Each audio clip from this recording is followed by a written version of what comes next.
வணக்கம். இது உங்கள் மக்கள் மருத்துவம். நிறைய மக்கள் இப்ப அதிகமா பார்த்து பயப்படுற ஒரு பிரச்சனை அப்படின்னா என்ன அப்படின்னா கேன்சர் இல்லையா? ஒரு காலத்துல சுகரை பார்த்து பயப்படுவாங்க, ஒரு காலத்துல பிபியை பார்த்து பயப்படுவாங்க, அப்புறம் தைராய்டு, அது இது, கால்வலி, கைவலி. ஆனா கேன்சர் மட்டும் என்னன்னா ஒரு வார்த்தை உயிர்கொல்லி நோய்னு வந்துருச்சு இல்லையா? இன்னொன்னு ஒரு 6 மாத ஒரு வருட குழந்தையில இருந்து பார்த்தா 60 வயசு உள்ளவங்க வரைக்கும் இந்த பயம் இருக்குது, கேன்சர் வந்துரும் அப்படின்ட்டு. அப்ப கேன்சர் வராம வச்சுக்கிறது என்னன்னு தெரிஞ்சிட்டோம்னா நம்ம அதை பார்த்து பயப்படுவோமா இல்லையா? இப்ப கேன்சர் வந்தவங்கள பெரும்பாலான பேரை நீங்க பாத்தீங்கன்னா டெஸ்ட் பண்ணி பாத்தீங்கன்னா 2 விஷயத்துல ஏதோ ஒரு காரணத்தினால மட்டும்தான் கேன்சர் வந்திருக்கும். அப்ப அதை தாண்டி பெரும்பாலும் வேற ஆப்ஷன் பாத்தீங்கன்னா ரொம்ப குறைவு. இந்த 2 காரணங்கள் மட்டும்தான் 90% பேருக்கு கேன்சர் வருது.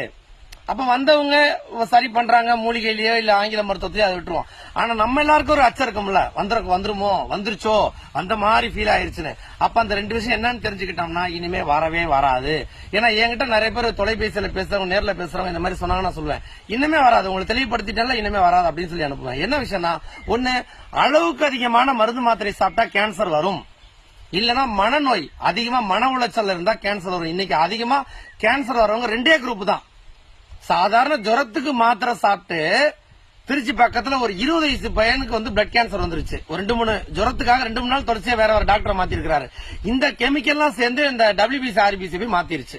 அப்ப சாதாரண ஜுர மாத்திரை கூட கேன்சர் கொண்டு வருதுன்னா நம்ம எவ்வளவு மருந்து மாத்திரை மூட்டை கட்டிட்டு அலையிறோம் பாருங்க இல்லையா?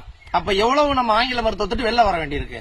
அப்ப எவ்வளவு நீங்க ஆங்கில மருந்துகளை குறைக்கிறீங்களோ எவ்வளவு மன உளைச்சல்கள், அதாவது மனதுல கவலைப்படுறது, கோவப்படுறது, டென்ஷன் ஆகுறது, அழுதுகிட்டே இருக்கிறது, இந்த மாதிரி இருந்தா இந்த 2 காரணங்களையும் நீங்க நிறுத்திக்கிட்டீங்கனாலே கேன்சர் 90% வராது.